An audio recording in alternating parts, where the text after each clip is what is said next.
What if I were to suggest that you play a key role in the awakening world?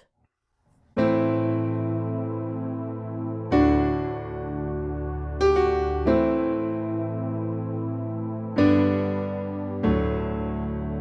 that you are watching this because you have heard the call.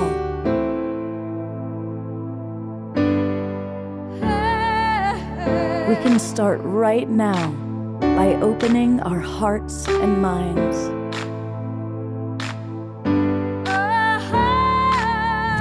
Welcome to the awakening world.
Welcome, everybody. It is the Sacred Sunday Show, our special Sunday edition of the Awakening World.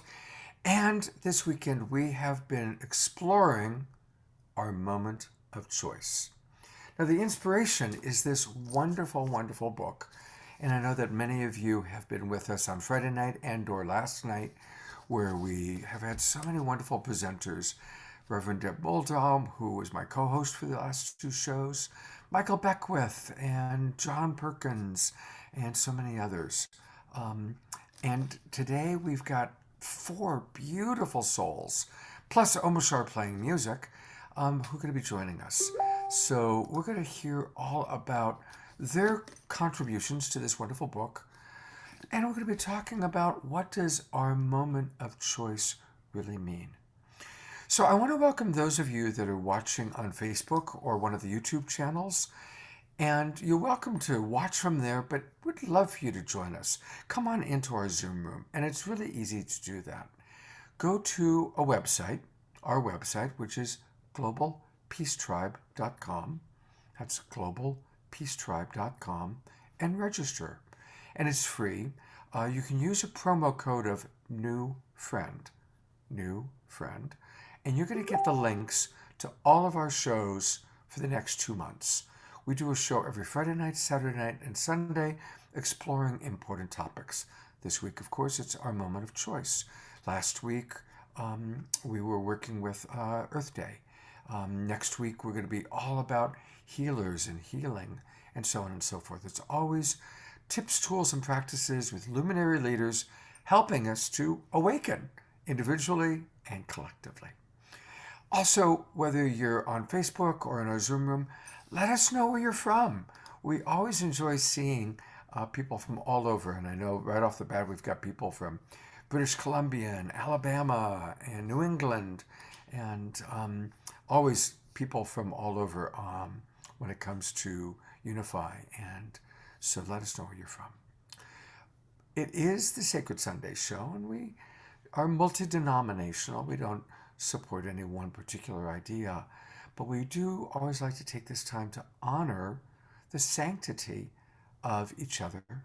And I also want to say Happy Mother's Day to any of you who are watching. It is Mother's Day, and so let's definitely incorporate that theme into what we express and talk about today. And we have a wonderful person to lead our morning meditation. You guys can hear Scott do it anytime, but we get to hear it today from Reverend Sylvia Sumter. And I'm so grateful to have you on. Deborah Moldow has been singing your praises. And just by brief introduction, she's the senior minister of Unity of Washington, D.C. since 1991. And I really look forward to hearing. I know that your sermons have honored all spiritual paths and the spirit of unify and unity, and look forward to hearing how you like to express yourself. So, welcome, Sylvia. Really happy to have you with us. And Well, thank you so much, Scott, and greetings of love to all those who are tuning in from around the globe. It really is about us coming together as a collective. So let's take advantage of that. And in whatever way feels comfortable for you, if you'll allow yourself to become consciously present to this moment. And if it feels comfortable, you can close your eyes. And I always say, even if we close our eyes, we keep the heart open. So I invite you to just take a few conscious, deep breaths. For we all know that breathing is the key to life. And it brings the energy of peace, of centeredness, of openness, and connection. So just take some conscious breaths, allowing yourself to be fully present to the moment, in the moment. And as you open your heart, there we find peace. With an open heart, we can feel one another's presence.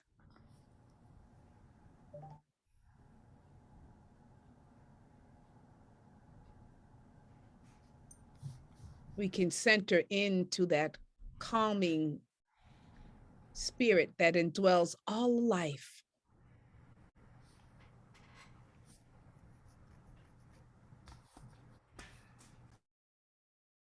For we are one people with many different expressions. We inhabit one earth with many different life expressions and life forms. We are one planet within the universe of infinite stars, galaxies, and yet we are all connected.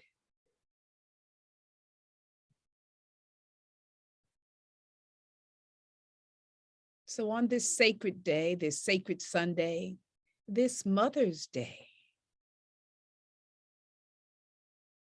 as we focus on the heart center, we can feel love. Let us give rise to love.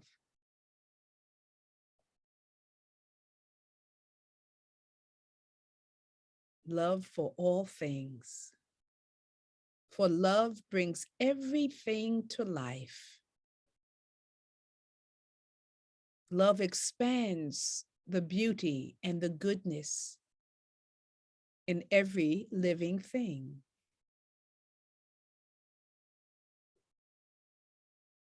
So we love today.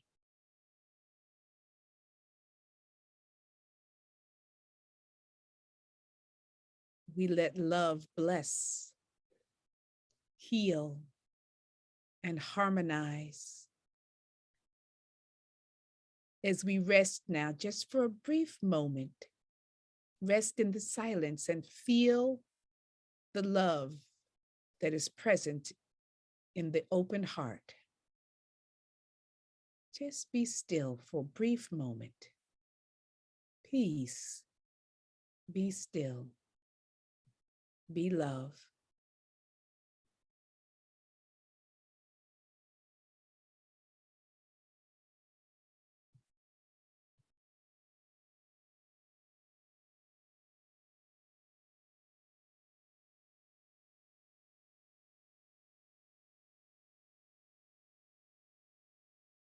So take a deep breath.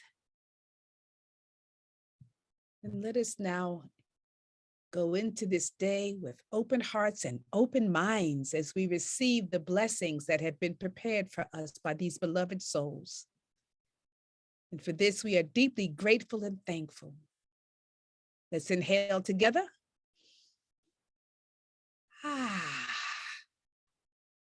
And so it is, and so it shall be.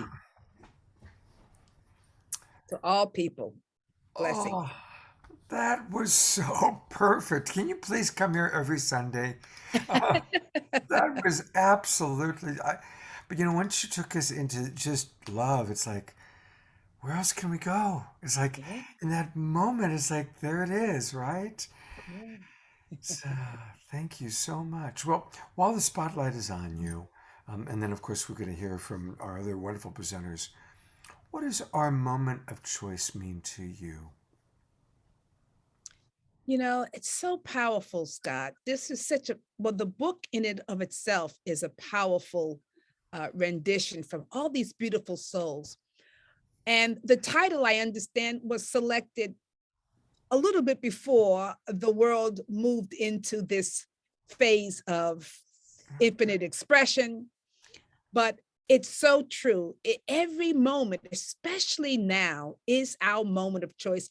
And choice for me means it's an action, it's a verb. And it is really time. For me, it means it's time for each of us to put forth some type of action, expression, an answer to a call. We've all been preparing for this moment. So we've had enough preparation, but now it's time to really do. So for me, it's my moment to choose the high road, to stand up, to take a stand for humanity, to speak my truth, speaking truth to power, to open my heart, to let those who I might think are the other in. So it's just everything that is moving me to choice, which is action. And it's my moment. It's all of our moments, really. This is a powerful time. And so for me, it's choosing to do what is necessary in that moment, to speak truth, to speak love, to show love, to demonstrate, to manifest. All of these are action words. And this is the time. We can't wait any longer because this is the moment right here and right now. So, yeah. Beautiful. Thank you so much. Well, we're going to hear more from you, but I want to bring on Bob Atkinson because Bob is one of the people who actually put this book together. He was the co-editor. And so, Bob, thank you. It's such a beautiful book. And tell us a little bit about your experience and what our moment of choice means to you. Thanks so much, Scott. It's great to be with you and on this sacred Sunday, this Mother's Day. It's really been a delight for me to work with Deborah Moldow and Kurt Johnson on the editorial team for this book, as well as with Diane on the book team, and with all of the 43 contributors. We're all convinced that there has never been a moment in history when humanity has faced such a range of vitally critical choices as we have before us today. When we first started out putting this book together in early 2019, we wanted to bring hope to a world faced with unprecedented crises. Then the pandemic hit and spotlighted all those crises even more.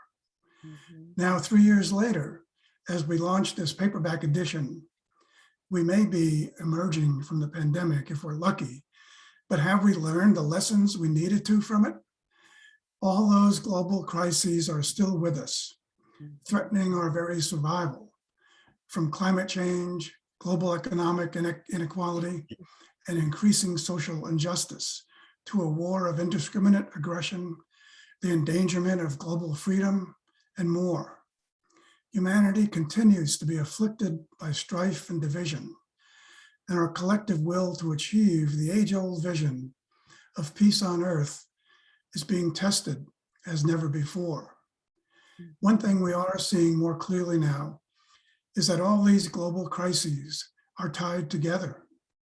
They are interdependent with each other. This holistic perspective is needed in all the choices we all make.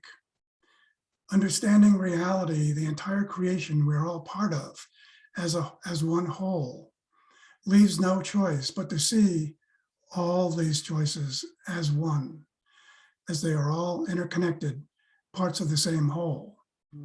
The only choice we really have is which consciousness are we going to live by?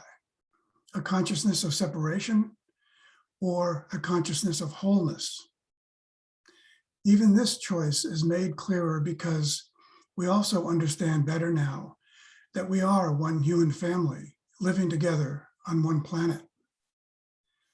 It's also clearer that the only relevant and useful story now is one that contributes to restoring the world to its inherent wholeness. As Deepak Chopra said in his chapter, the road to wholeness begins by knowing what's at stake, a complete shift in the way we relate to reality. So only a united narrative in which all elements of the whole are seen as one makes sense anymore as a story worth telling. We are the ones who need to be telling our unitive stories to help facilitate a successful transformation to the next level of human consciousness. This is our moment of choice because, with our precarious future in the balance and a global shift in consciousness well underway, we need to act consciously to immediately harness our collective power and choose a flourishing, life-affirming future. This is our moment to support an evolutionary leap, to co-create a collective vision of a just, peaceful, and flourishing world, to nurture authentic relationships, to build vibrant and compassionate communities working together to uplift all, and to join hands across differences and across boundaries to build a better world. So I like to think of this as our Paul Revere moment, except that for those that remember early American history, while the midnight ride of Paul Revere was for independence, our midnight ride is to raise a voice in the darkness, to spread the alarm throughout the land for interdependence. The fate of a nation, the fate of the planet, rides on all of us heeding this call to action. This is our moment of choice to unite in purpose, to ensure our collective well-being, to spread respect, compassion, and cooperation. The very nature of the evolution of consciousness is what gives us an abiding hope in the future. Wow, Bob, thank you so much. That's just beautifully stated. I see Eleanor Joy and Reverend Sylvia are applauding, and that was just beautifully stated. Thank you. And I got so excited about you being the co-editor of the book. I didn't do all the other things, but Bob is also the author of 8 other books and the founding director of One Planet Peace Forum. And we'll go take a look in a little bit later on in the show and learn a little bit more about some of the other things that you're doing, Bob. But thank you. That was beautifully stated. I'm so grateful to have you with us this morning. Thank you. Well, I'm going to bring on another one of your friends, and this is Diane Williams. And she is the founder and president of the Source of Synergy Foundation. Now, that gave birth, there's kind of a genealogy here. In the beginning, there was Diane, and it was good. And as the founder and president of Synergy Foundation, Source of Synergy Foundation, that gave birth to the Evolutionary Leaders Circle, and that is where the book, Our Moment of Choice, came out of. And she also contributed a chapter to the book. She's also served as chairperson of the NGO Committee on Spirituality, Values, and Global Concerns at the United Nations. And she's received numerous awards.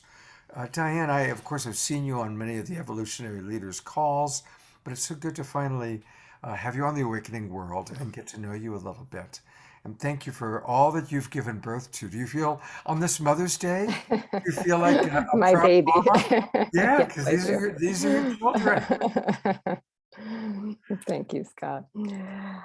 So many thanks to you and the team at the Global Peace Tribe, the Awakening World, for inviting us on the program, and for all of you tuning in. Greetings. And I just want to say that I believe that not only is this our moment of choice, but it's also our decade of choice, 2020 to 2030, because what humanity does at this moment will determine the destiny of not only our species, but countless others on planet Earth. So every single choice we make, every action we take now has the weight, but also that blessing of the responsibility, because this choice point is saying we can choose to keep going the way we've been going, or to choose to fully bring the light of consciousness into the world.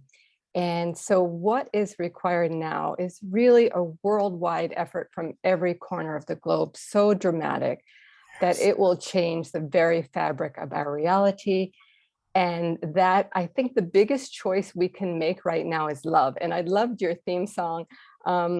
We come from the same source, a powerful love force, and what Reverend Sylvia was saying, let love bless us, heal us, and harmonize.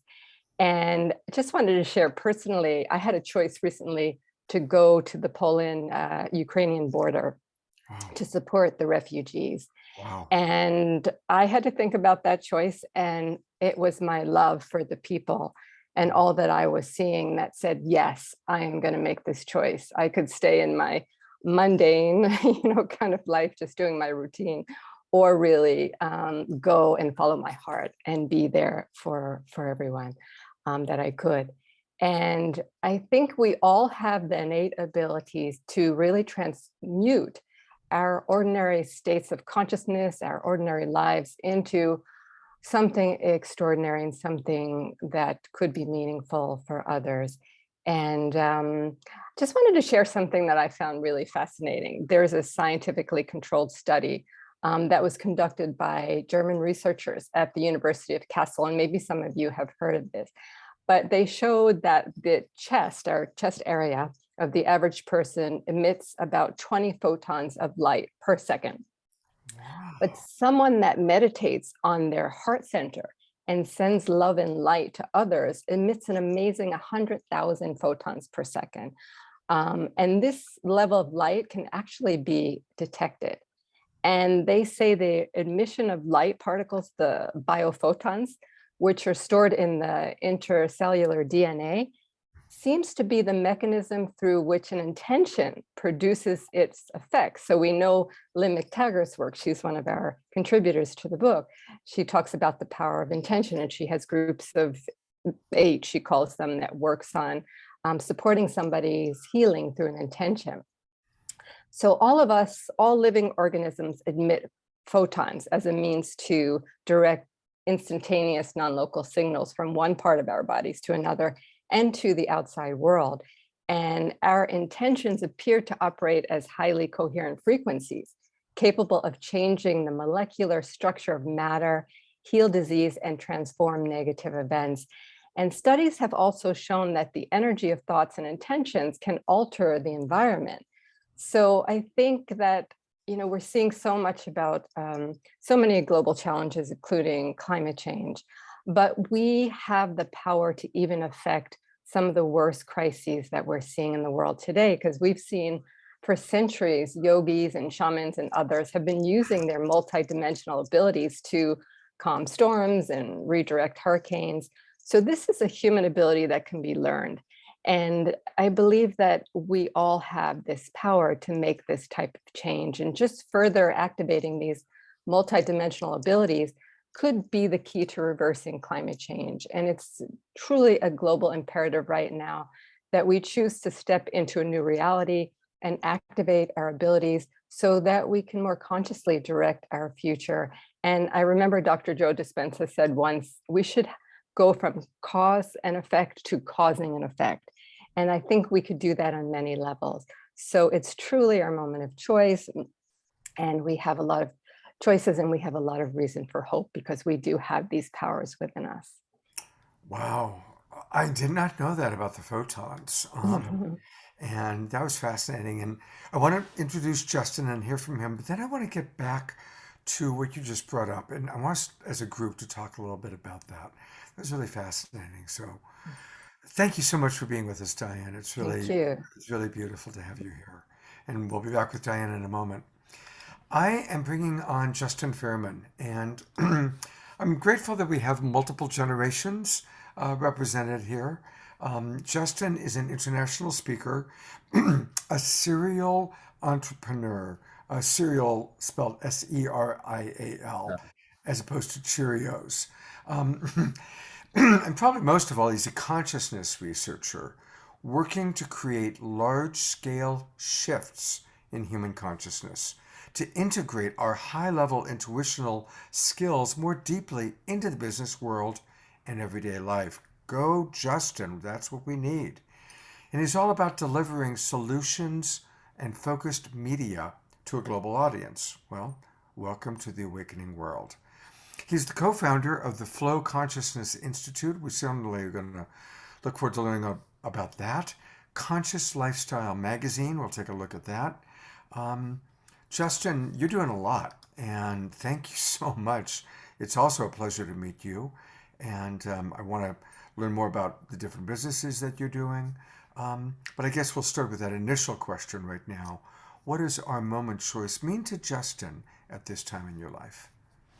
Yeah, thanks so much for the intro, Scott, and good to be here with everyone.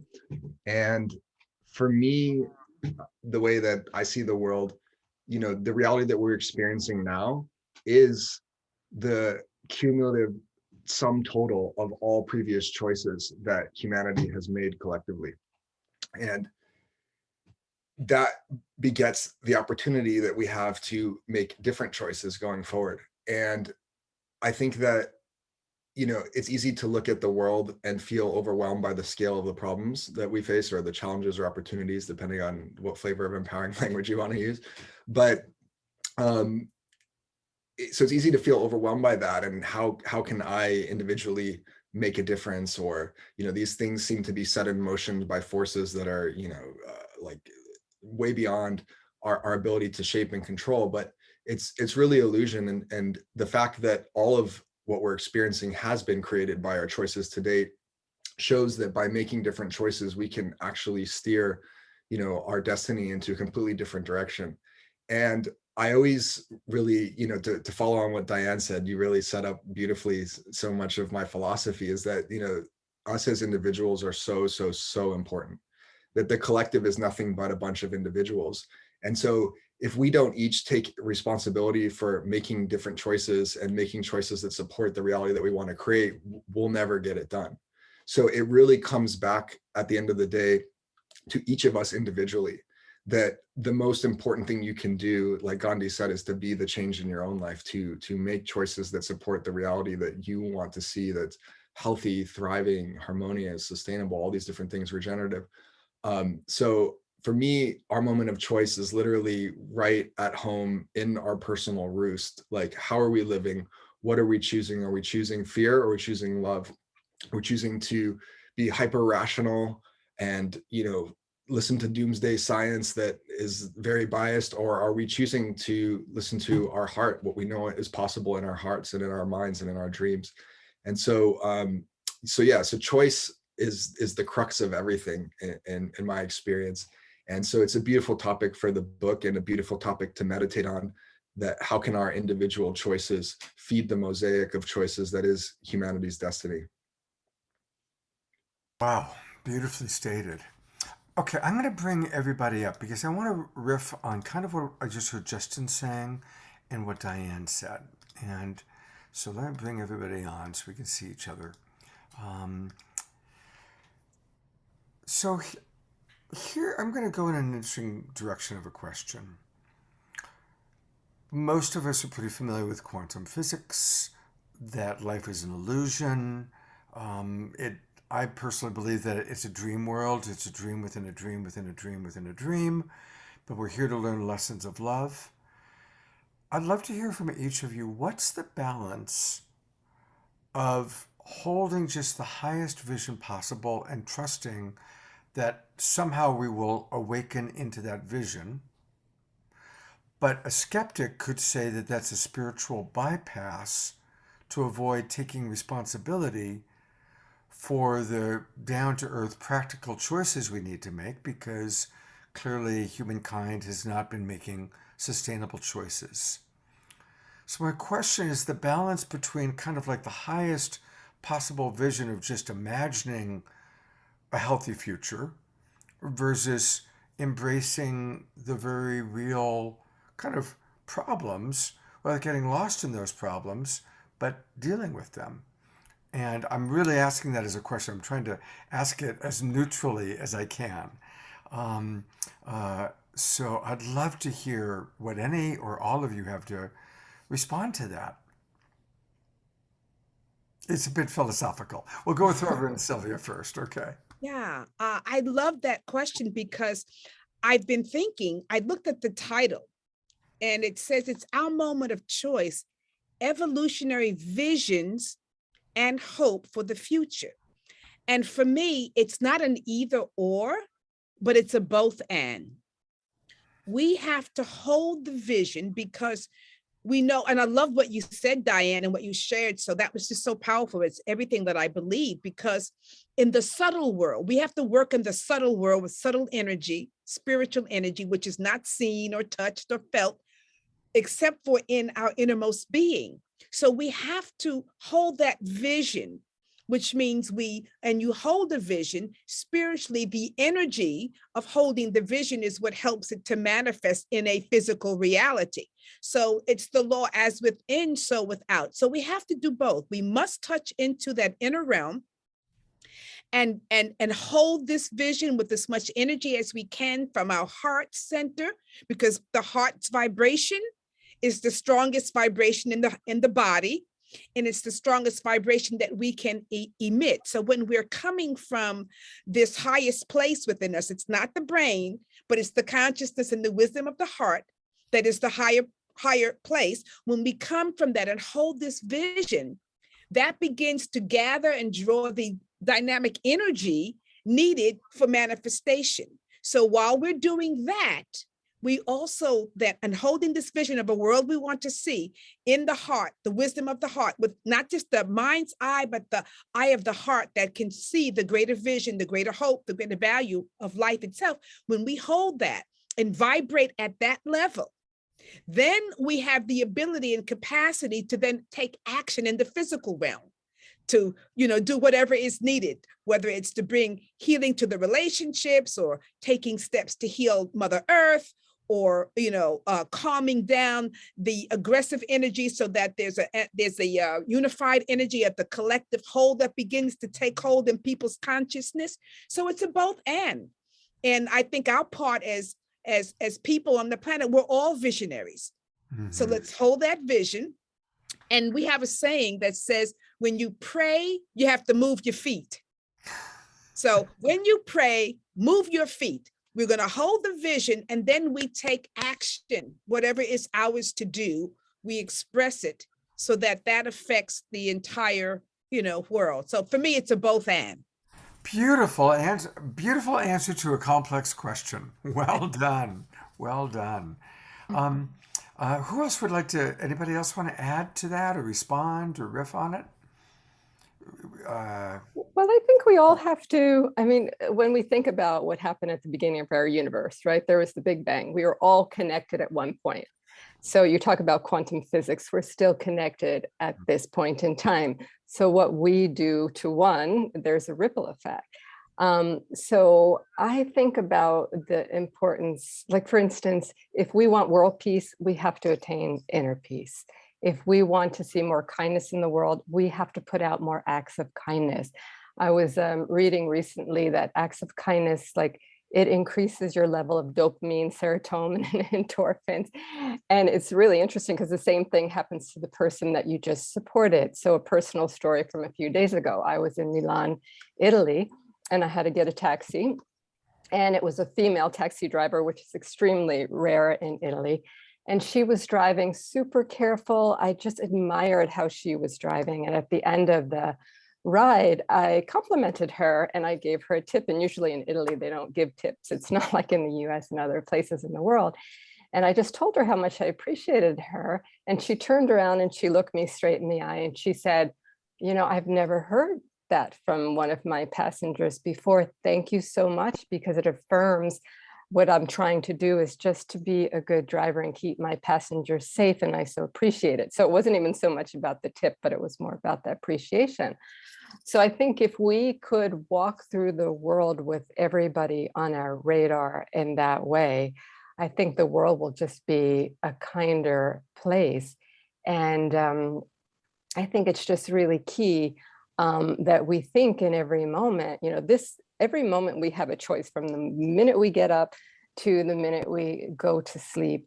And what can we do to make other people's lives better? And what's interesting about acts of kindness too, is that the mirror neurons, when somebody's watching you, maybe you're helping somebody across the street or you're helping somebody with their groceries, whatever it is, somebody that's watching that is actually their mirror neurons are starting to fire. So it also makes them, you know, in the quantum world, want to do the same. So I think we can never underestimate the power of our choices because they have a life of their own. Beautiful. I love that. And I love the simplicity of the story about the taxi cab, because it's true. Just being kind, even to people that we meet for a moment. Marshall Rosenberg was a very important mentor in my life, and I had the pleasure to travel with him, teach with him, study with him. And my favorite quote from Marshall is, "The greatest joy in life is to contribute to the well-being of others." And in the 15 plus years, well, actually now 20 plus years since I first heard him say that, what I've come to realize is the greatest tragedy in human life is people who haven't learned that, right? It's a blessing when we learn, oh, the greatest joy is by being kind, by being generous. And we don't do it to be spiritual. We do it because it feels good. Like you said, it actually creates dopamine, right? But it's tragic, people who haven't learned that. And so they're still looking for this, you know, to the external world, whatever it is, to fill the black hole of Calcutta, which just, you know, is unfillable. And so I really love that. And I think it is, you know, it's like Reverend Sylvia gave us kind of the big picture, but thank you for also giving us the day-to-day, moment-to-moment picture on how we use our moment of choice to create the world we want to live in. I'd love to hear what Justin and or Bob have to say about this. So I'm going to add you guys. Bob? Yeah. Well, what I was going to say is that, you know, that in many ways, I think the whole problem is that we have a bunch of people taking action without clear vision or direction, and that they are just operating in the predefined rules that they were born into, the predefined cultural structures that we've been born into, and not really questioning, are these good for me? Are these good for the planet? Am I actually healthy, happy, fulfilled? And so to say that it's spiritual bypassing to just be in the vision, I think is a little bit backwards. And I think that the spiritual bypassing is really not stepping up a few levels and questioning, why am I actually doing this? Like bringing consciousness to our everyday lives. Like in my definition of consciousness, it's the awareness, it's the meta awareness of what we're doing and why we're doing it, and asking and being intentional about these things. So I think that division is actually really the solution to most of our problems, is that we need to get out of just acting without really knowing why or understanding the impacts of that. Step up, step back a few levels, be mindful and really understand like where we want to go. What do we want to intentionally create? What are we choosing to create individually, as a species, and so on? And then from there, reimagining what actions are necessary in order to create that reality that we want to see for ourselves.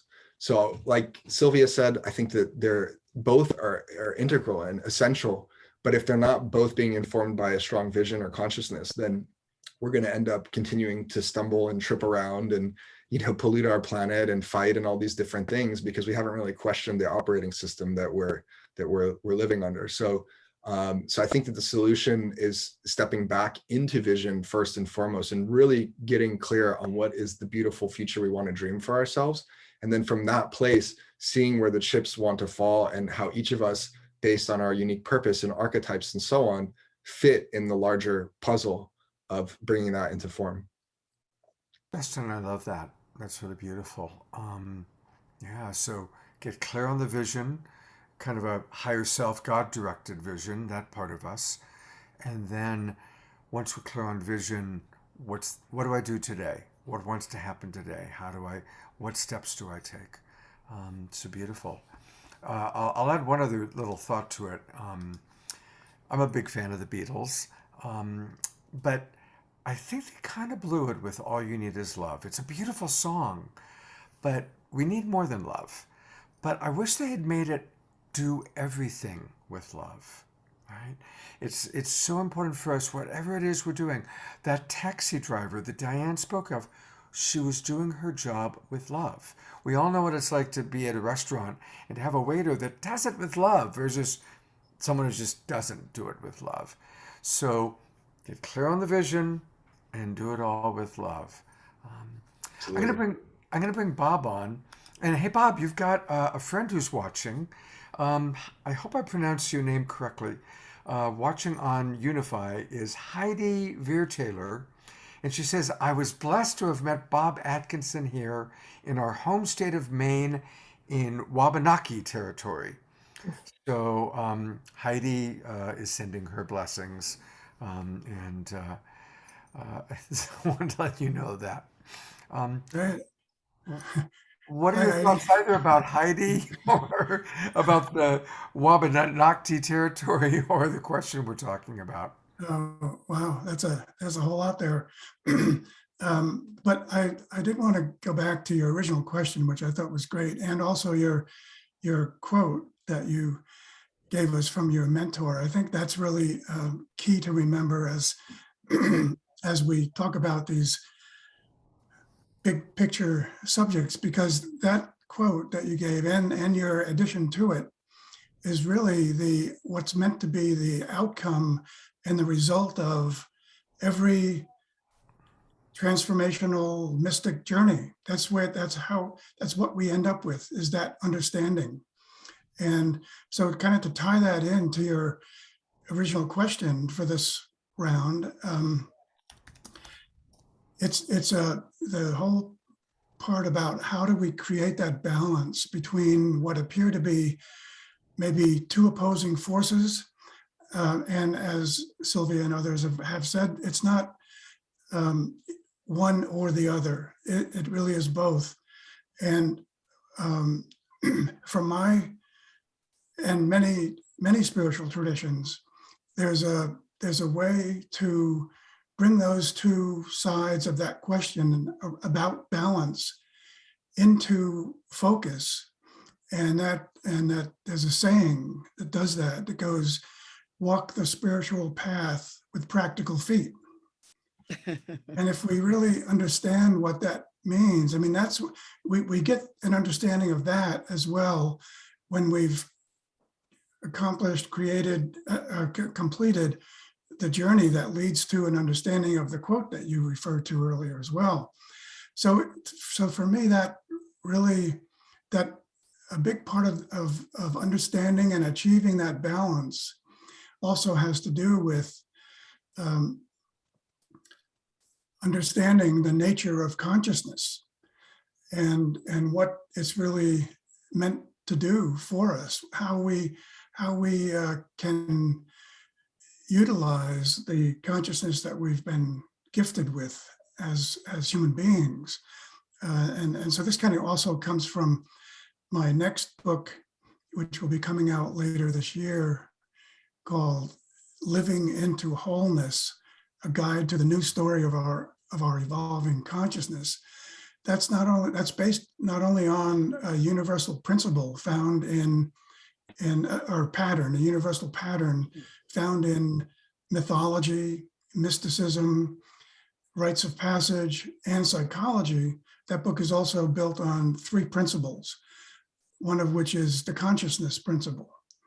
And I think of the consciousness principle as consciousness is an innate potentiality unfolding toward right relationships on all levels. Yet this is dependent upon the initiative we take to actively investigate reality. So it's not by any means an automatic thing that we will come to even an awareness of what might be possible or might be our personal superpowers or whatever that might be. It involves a real conscious process. And the good news is that we're all capable of living into this wholeness. And that to me was made really clear by Evelyn Underhill, who I sort of think of as the mother of mysticism with her studies on mysticism. She said, the germ of the transcendent life, the spring of the amazing energy which enables the great mystics to arise to freedom, is latent in all of us, an integral part of our humanity. So when we think of the collective being the result of what the individuals have done, that's so true, and it's so important, as we've all pointed out as well, that what the individual does is critical to how and where the collective ends up. So I also think of consciousness as a continuum that we evolve along. And I could take another minute if we have it to say a little bit about the what I think of as the consciousness continuum, because a holistic view of our evolving consciousness allows us to see that all variations of consciousness exist within the same whole at the same time. And in this consciousness continuum of the whole, all states of consciousness are interconnected and interdependent as links in a chain. So we can look at the consciousness continuum as two sides, having two sides. One side is guided by a consciousness of duality, which is where that split between the two halves is always present.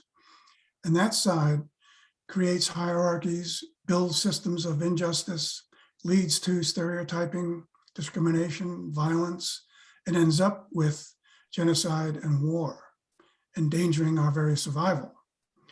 This side of the continuum gives us only a partial view of reality built upon separation.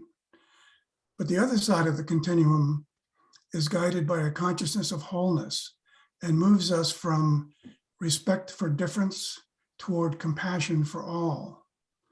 Upholding universal human rights, gender equality, economic equity, and social justice leads to unity in diversity, all interconnected stepping stones to peace.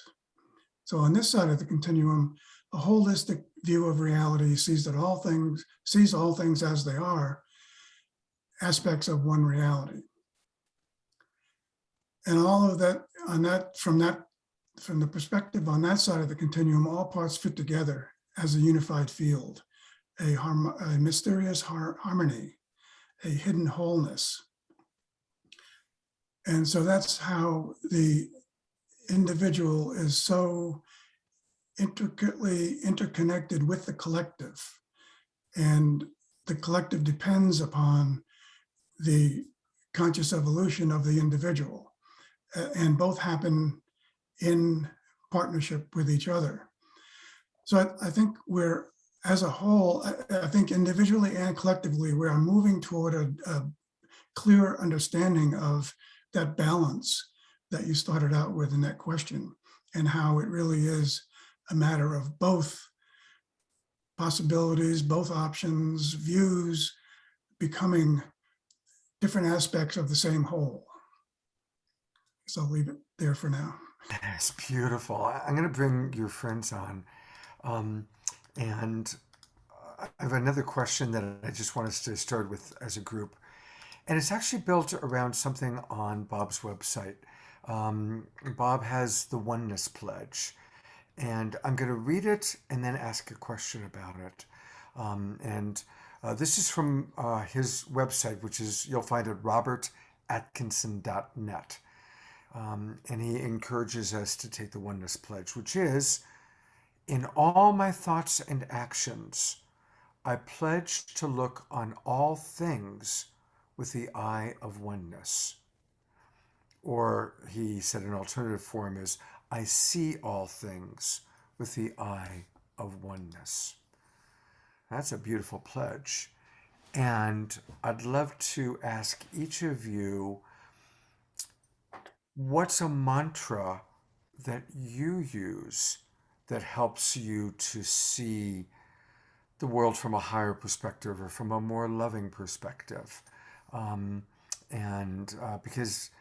I'm imagining, Bob, that pledge, you probably have done that, I'm sure, thousands of times now because you created it. So maybe, Bob, you can start by talking how it impacts you.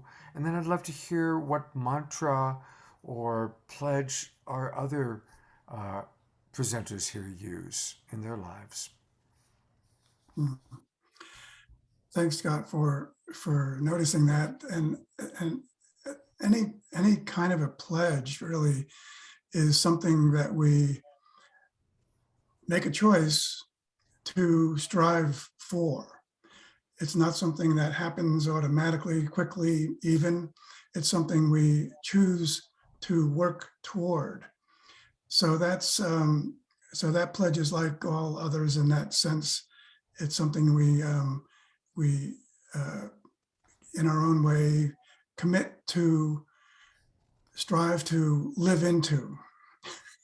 And the more interactions we have that bring that, interactions with others that bring that pledge to mind, the more opportunities we'll have to put that into practice in our everyday interactions and live into it. So it's a process of it's an ongoing process, a daily ongoing process for me, and I would imagine for most people. Beautiful. Well, who else would like to share a pledge that, or a mantra that you run that you find supportive? Anybody else want to share? Yeah, I can share. The mantra that I use pretty frequently is I see you, like an avatar, that one quote, I see you.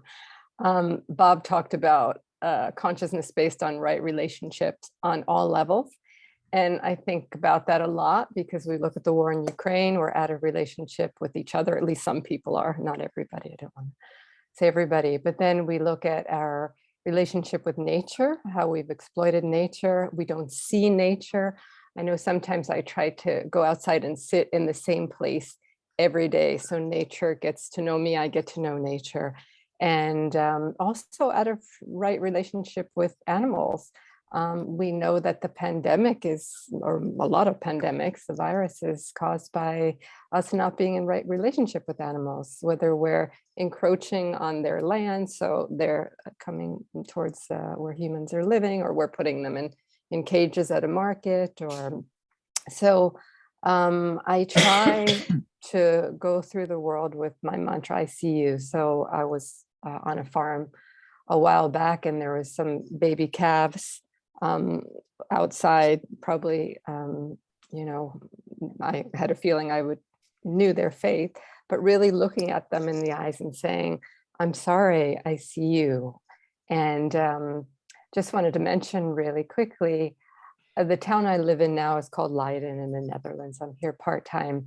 And people, I just wonder why people are so happy and at ease. And I just see them, they're sitting, they're having coffee by the canal, they're just good to each other, they really see each other, they're not on their phones all the time, the young people are playing and having a good time. And I think it's because the government sees them, because they are there for them. They know they have a safety net. They don't have to worry. They give you rent support. If somebody has a new baby, even if you don't need it, they'll give you money to welcome the new baby. It's just an amazing way to live. So everybody has their needs met. And I think if the whole world, if we were able to see, every single person could see the whole world in this way, we wouldn't have the global challenges that we currently have. So yeah, that's my mantra. I see you. Beautiful. Thank you so much. And yes, the theme of the most popular movie of all time. I see, because we do all want to be seen clearly. So thank you for that. Reverend Sylvia, I think I saw you starting to speak also. Yeah.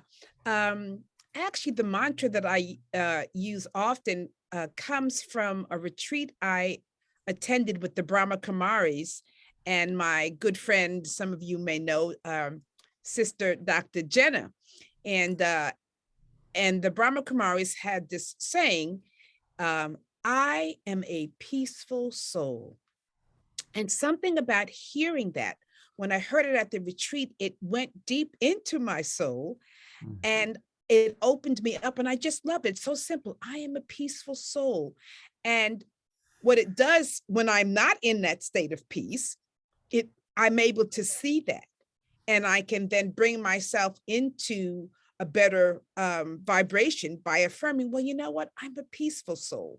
So my soul seeks peace. My soul seeks oneness. And when I am experiencing something other than what I know my heart wants to seek, it's present. And I get then the opportunity to make a choice to continue on the path that is not bringing me peace, or to get back in touch with my nature, which says, I really am. I'm a peaceful soul. And so something about that really just speaks to me, and it helps me. I use it as a mantra, I use it as a reminder, and I use it as a mirror for when I'm not in that state of consciousness. Oh, beautiful. Thank you so much. Of course, I'd love to hear then from Justin. How do you keep yourself centered? Yeah, well, one of my favorite mantras is everything is happening for me, or everything is happening for us collectively, which I believe both are true. And, it's this idea that there really is no bad or wrong experience, only an opportunity for learning, for growth, evolution, healing, and so on.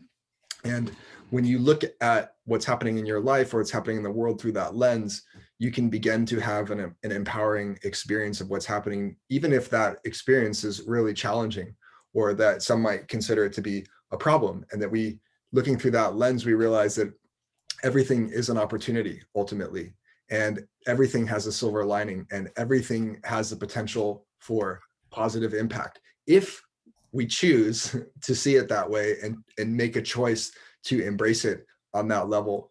And bringing it full circle back to our moment of choice, it's like, this is a very empowering and powerful frame to see the world. That everything is happening for our highest good. Everything is an opportunity. If we could all collectively start doing that, then we would very quickly start to shift reality in the direction that we want it, instead of lamenting, how crazy things are getting and how hopeless they seem. So it's always a choice. And I think, what I shared and what everyone shared here, we can all embrace these things. It's going to really make a huge impact. Beautiful, Justin. Thank you. I'm going to share one from one of our viewers. I'm going to put the spotlight on her as I read it. Eleanor Joy is one of our regulars, and her mantra is, I am a vessel of love, giving love, receiving love. So thank you, Eleanor Joy. That's beautiful. Thank you. And I guess I'll share mine. I'll tell a quick story about it. My mantra for at least 25 years has been, I am a clear channel for spirit to flow through. I was born and raised in LA, and I was in the entertainment industry at a very early age, and very type A personality. I had 85 employees by the time I was 21, won my first Emmy Award at 23, blah, blah, blah. And a big part of my life's journey has been going from type A personality and mentally directed to spirit directed. And it's a journey that at age 66, I'm still working on it. But that mantra of I'm a clear channel for spirit to flow through, which I've probably done 20,000 times by now, really helps me to come back into alignment. And I make my living as a coach and a teacher. And life tends to send me people dealing with really hard stuff. I work with people that are facing divorce or death or cancer or terminal disease or things like that. And very often, my main thing is to listen and to give empathy, always lead with empathy. But then it comes a time for me to respond or to offer support or advice. And sometimes I just don't know where to go. And I've had the experience of, I'll close my eyes, I'm with a client, and it's time for me to say something, and I'm just not getting it intellectually where to go. And I'll close my eyes and I'll run that mantra, and my mouth will open and words will come out from a different source, not from my brain or some different part of my brain. And of course, inevitably, whatever comes out is what that person needed to hear. They go, oh my God, how did you know that? And it's been really helpful for me. So when I actually first saw Bob's pledge, it triggered my memory of my mantra that has supported me. And so I'm glad we got a chance to kind of hear people's different mantras. We're now in the final half hour.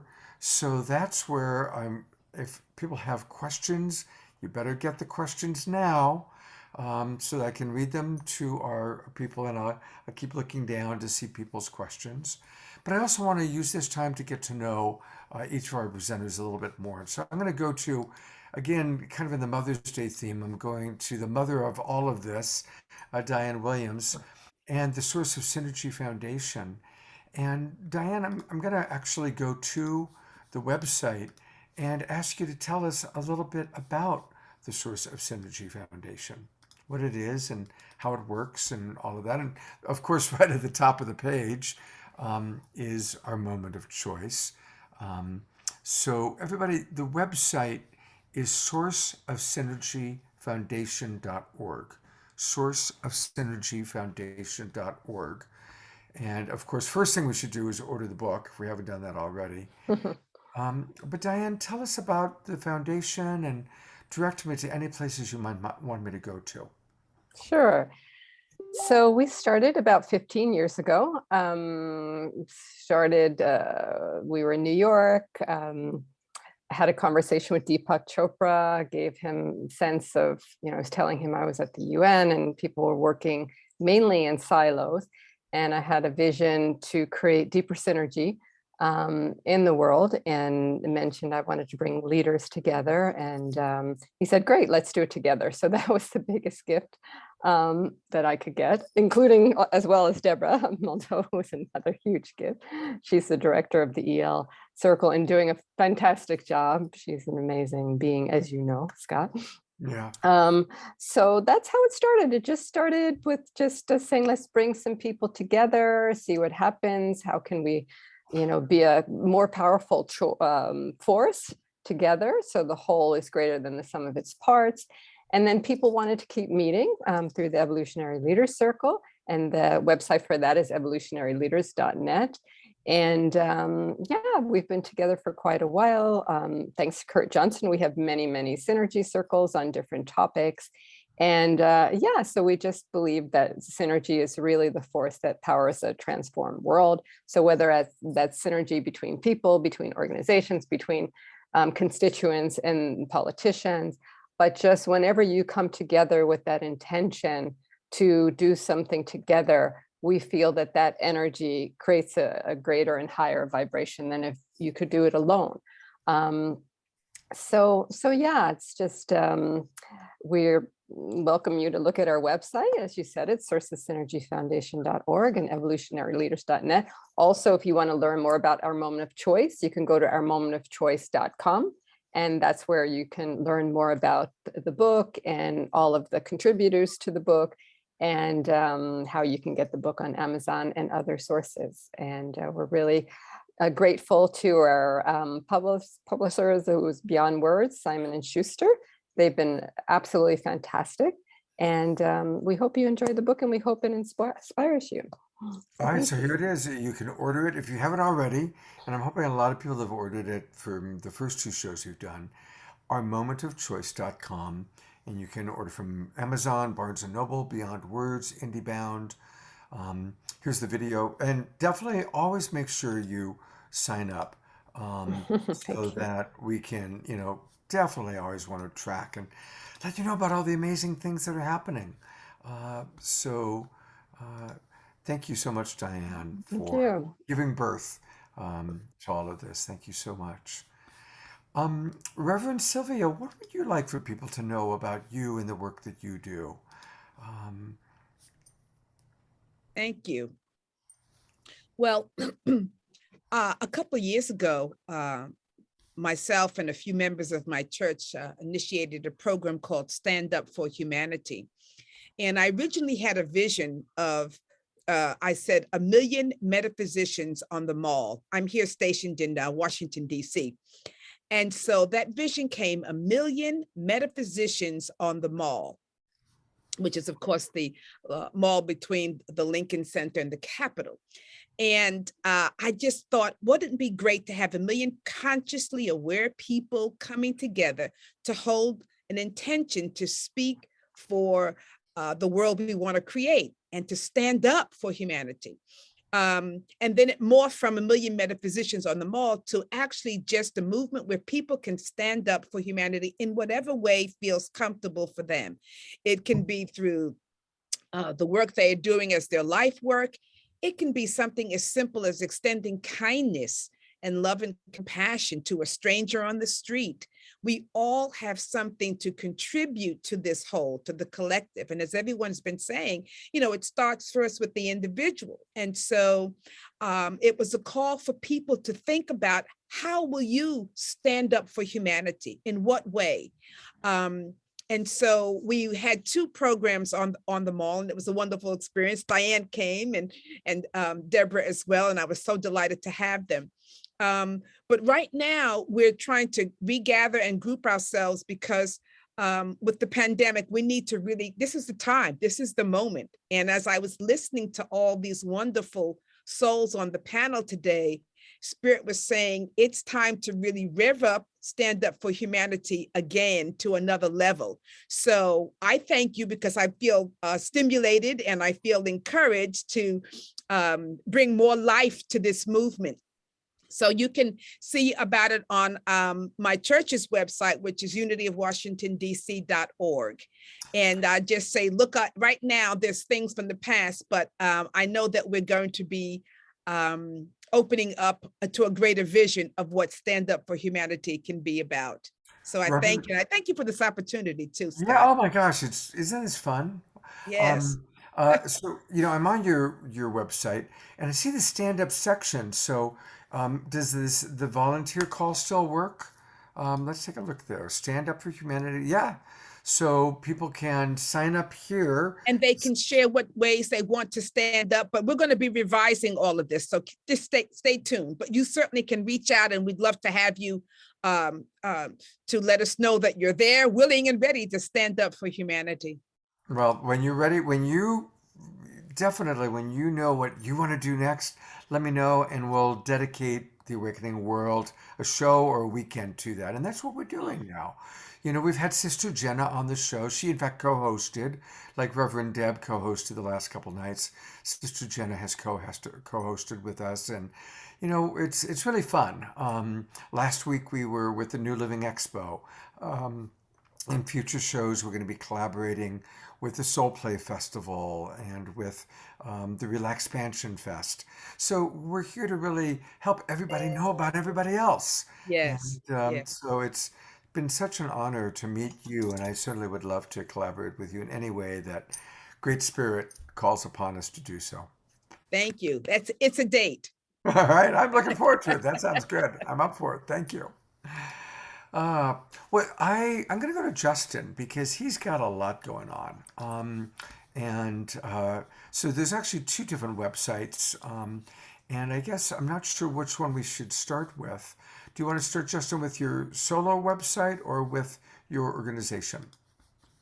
Yeah, we can start with my solo website. And that's a good place to start. And, you know, my orientation to the world, the work that I do, is really based in the foundation that consciousness is primary, and that it is what's going on internally that has the biggest effect on our lives, and then, you know, the world collectively as we know it. So everything is grounded in really rewiring and optimizing ourselves to unlock our full potential, to experience all that we're capable of, such that we can then be the maximum force for good and change in the world, and also live really incredible, impactful, fulfilling, you know, lives as a result of that. So I have co-created with my my business partner and close friend, who's not here today, but Jackie Nectal. We created the Flow Consciousness Institute, and we run courses and trainings on unlocking higher levels of consciousness, peak performance, health, intuition, going really deep into healing our deepest fears and traumas and so on and so forth, so we can really experience, you know, what it means to live an incredible life. And then I also run other courses as well, independently of that. And I do work with individuals. I do research into consciousness and nature of reality, and, you know, optimal ways of living and being. And I run another course called the Limitless Codex as well, which is all about unlocking our superhuman capacities in a lot of different areas, mentally, emotionally, health, and so on. And so everything is kind of, you know, formed around this nucleus of ideas and passions. And so on my website, you'll find all kinds of videos and writings around that. And then on the Flow Consciousness Institute as well, we have a bunch of trainings that we run. And so, you know, you can kind of surf through everything that's there and find something that piques your interest. There's a lot. So the two websites, the first one was his name, justinfaerman.com. And I'll just spell that. It's Justin, Justin. And his last name is spelled Faerman. And then his other website is the flowconsciousnessinstitute.com, flowconsciousnessinstitute.com. And you got a lot going on. Now, for example, this masterclass training, is that an online training? Is it live, or is it kind of program that people can do it? Yeah, you can watch it at your convenience. We did record it live, and we do respond to questions, even though it's you know, it runs, you know, basically all the time. So encourage people to dive in and check it out. It's a great overview of how we approach flow, which is a little bit different than classical flow, high performance flow states. This is much more about you know, a Zen kind of non-dual approach to living in flow that has much more to do with, you know, optimizing you know, our state of consciousness and our level of consciousness and so on and so forth, versus just, you know, trying to control our environment so we get into these altered states of consciousness. Right. Wow. Well, thank you. It's great to meet you. And we'll have a chance for each one of you to have one last final thought.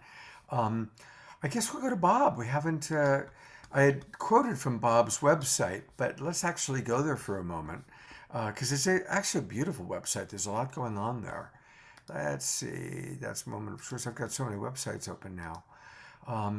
Bob, this is a chance for you to kind of share with people a little bit about what you want people to know that we're going to find on your website.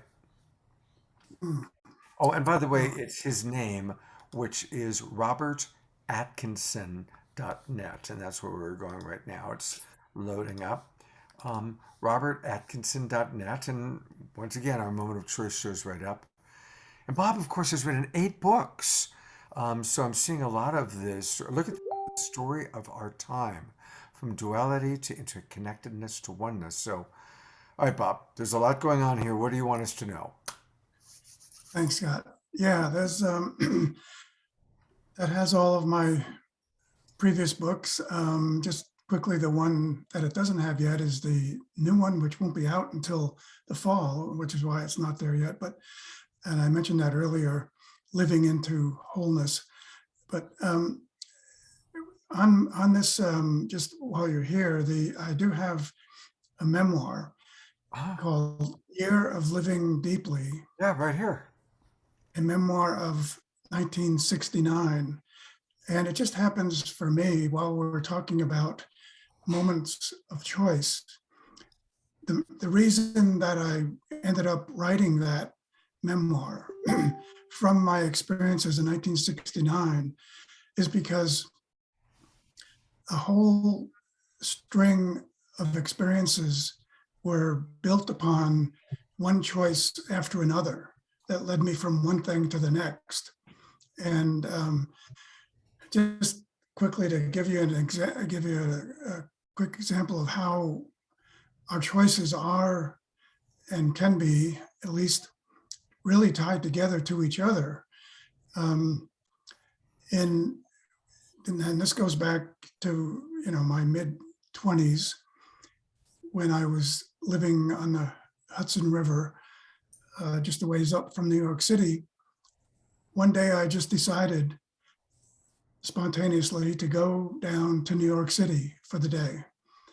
And while I was walking along 8th Street in Greenwich Village, I noticed a book in a bookstore window. I went into that bookstore, found the book that I had seen in the window, picked it up, and started reading it. And then in a few minutes, I looked up at the bulletin board next to where I was standing.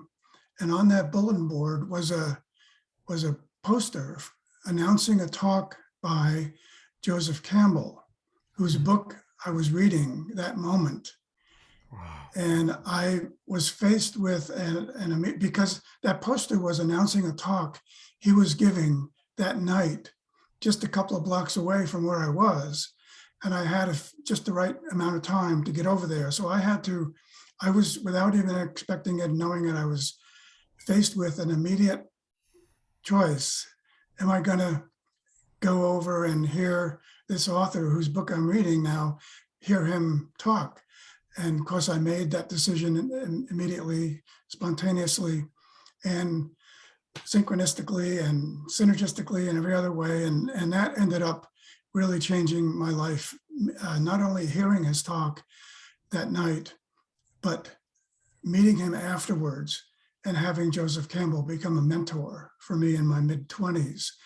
And that moment of choice, though, was totally based on previous choices I had made to get me into that spot at that time. And I can go all the way back to my choice to go to graduate school in Seattle. If I hadn't decided when I was at the University of Washington to drop out of my first graduate program and go back to New York, I wouldn't have been in New York to begin with. And if I hadn't have, by chance, found this notice about a brand new graduate program in Cooperstown, New York, on American folk culture, I wouldn't have had that opportunity to go there to that program, which is where I ended up meeting Pete Seeger, who became another mentor. And it's just, so when we talk about moments of choice, it's just one thing leading to another based on our previous choices. And in my really amazing experience, all of those choices kept leading to something bigger and better, so to speak, in my early adult experiences. And so that's what the memoir is based on, including another choice to go to Woodstock or not, and so many other choices along the way. Tell me that you did. Tell me that you did. Yeah, that was an easy choice too. Okay. When I had the opportunity at that point I was sailing on the maiden voyage of the Clearwater, which is the sloop Pete Seeger raised funds to build. And our maiden voyage from New York to Albany got us to Albany the weekend of Woodstock. Mm-hmm. And it turned out that the captain of the sloop was an old friend of David Crosby. And he said, I want to go over to this festival, see my old friend David. Anybody want to come with us? So a few of us from the Clearwater went over to Woodstock with David. And there we were, a community of 500,000 people. I mean, those are some of the ways that our instantaneous choices can not only change our life once, but continue to change our lives in more ways than just once. Beautiful. Those beautiful stories. Thank you so much. Well, I'm going to bring everybody on for kind of a farewell moment here. Um, and thank you each for choosing to be with us this Sunday morning on the Awakening World.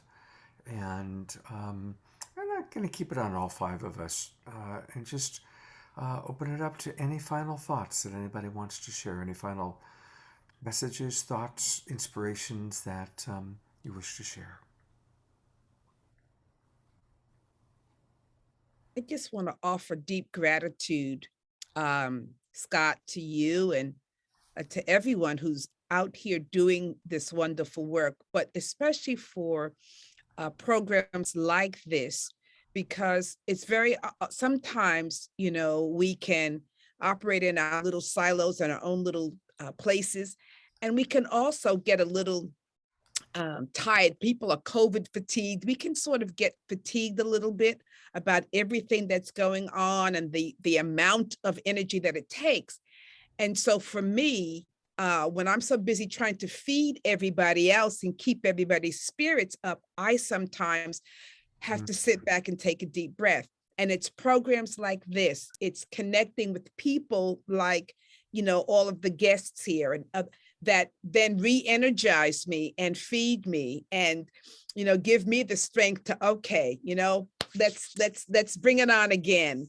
So I just want to say, hopefully that we all can find the place where you can plug in, outside of your own individual work, but plug in, connect to someone else who's doing a great work so that we can all feed, support, lift, love, empower each other and inspire each other. So this was inspiring for me. It's been a long day. I'm at the church. I finished speaking, and I rushed in to do this, but this gives me a little bit of energy. So I want to thank you and everyone else on the program. I love hearing it all. It was just great. And I too was at Woodstock also. And I just took a whim in college, and my boyfriend and I were sitting in the cafeteria and we were saying, there's a concert going on. You want to go? It's upstate. I said, yeah, let's go. And we went and had a great time. That's great. That's very cool. Very cool. Great to have that in common with you, Sylvia. Well, I didn't make it to Woodstock. I was on the West Coast, but I did go to Love-Ins, and I can say my life changed when I saw Jim Morrison performing. That was kind of my, oh my God, this is really cool moment. So, all right. Any other final thoughts that anybody wants to share before I say goodbye? Just much gratitude to you, Scott. And like Reverend Sylvia said, everybody that produced the program, everybody here with us, everybody tuning in, we're all using our gifts at this moment of choice. And it's just so reassuring to know that there's people in the world that are doing everything they can to make a change. And that's what it's going to take. So everybody coming together. So thank you very much. Blessings to everyone. All right. Well, thank you. Well, we always like to close with music when we're blessed to have our musical impresario, Omashar, with us. And before I go to Omashar, I just want to remind everybody that next weekend on the Awakening World, it's all about healing practices. Now, we go back and forth between focusing on how to awaken ourselves to support the planet, but also we all have healing journeys. And I'm really, just like this weekend, every evolutionary leader that you've met has been so impressive. We've got really a lot of world-class healers joining us next weekend. I'm going to be collaborating again with Jennifer K. Hill. She's an evolutionary leader, and she's got this wonderful organization, Om Heals. She's bringing some of her people on. So again, Friday night, Saturday night, and Sunday morning, please do join us. And we're going to be really looking at very specific tools and practices for healing. So hopefully you'll all be joining us. Look forward to that. All right. Well, Omashar is with us. We got to hear Omashar last night, and I'm so grateful that he's with us again today. So Omashar, my friend, I'm putting the spotlight on you and going to ask you to close us out for the day. Yes. Before that closing song, Justin, Diane, Sylvia, and Bob, you've touched me from all these different perspectives so deeply, and it just reminded me how important it is to share our perspectives, because I just feel lit up, fired up. As Reverend Sylvia was saying, I just have some extra juice for today. Unity of Washington, I believe, is your main squeeze. I'm just bringing you up on the screen. I was director of music for Unity of Kauai in Hawaii for over 9 years. And I took on that position because living in Kauai, I thought I'd become so laid back I'd fall over.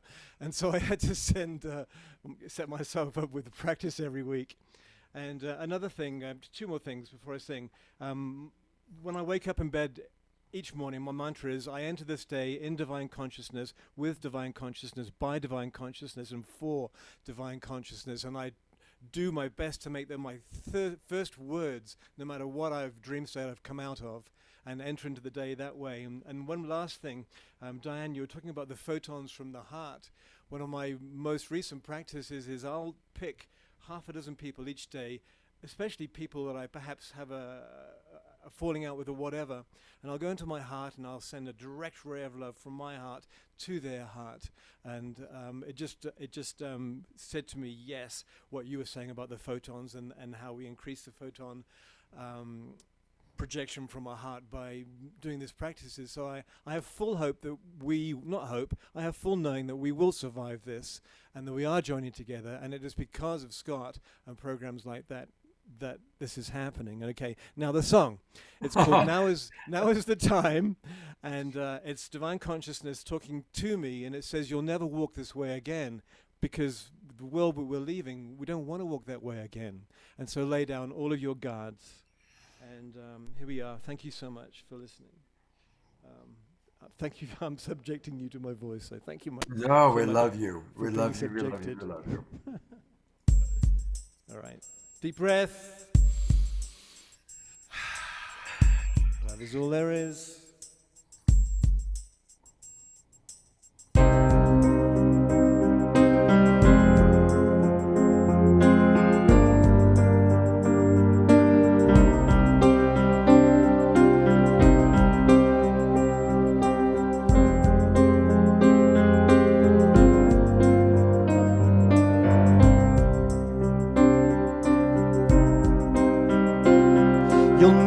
Walk this way again. Lay down all your guards. Your loving hearts will lead the way. The door is open. The wonderful and the new is waiting patiently. Step and you will see all you've been dreaming. Now is the time you've been waiting for so long. I've been holding you through all ages, knowing I'd be with you once again.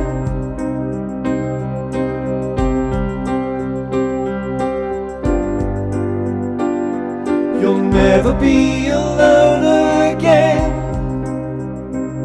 Please take my hand in yours. I love you just the way you are. You're my creation.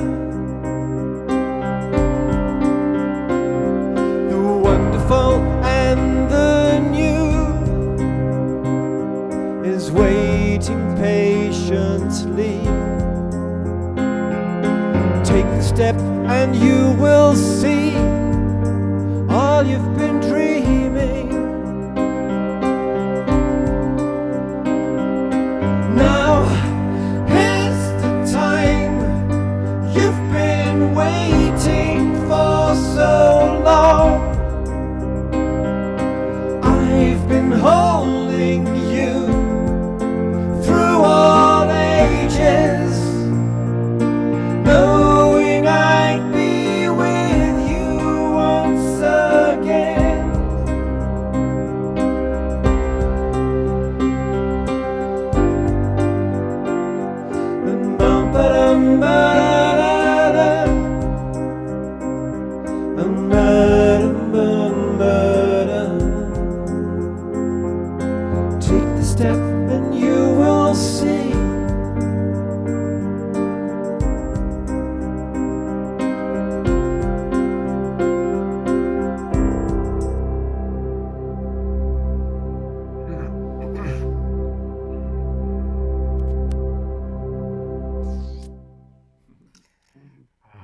thank you so much, beloved brother Omashar. You're Thank you welcome. so much. One more thing.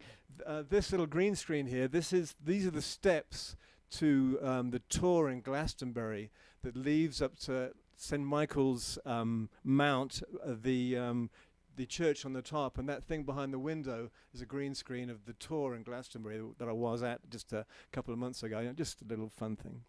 I'm envious. I've been to the tour, but not for about 10 years. So Yeah, thank yeah. you. Anyway, namaste. Omashar, thank you so much. Thank you again, all of our wonderful presenters. And again, remember, everybody, we can make any moment sacred just by choosing to see the divinity or choosing to do the Oneness Pledge or doing our mantra. And that's how we all raise our consciousness. I so look forward to seeing all of you again next weekend. God's blessings and take care. God bless you. Thank you. I go to gallery view. It says to turn on your cameras, everybody. Chance to see some of our friends. Thank you so very much.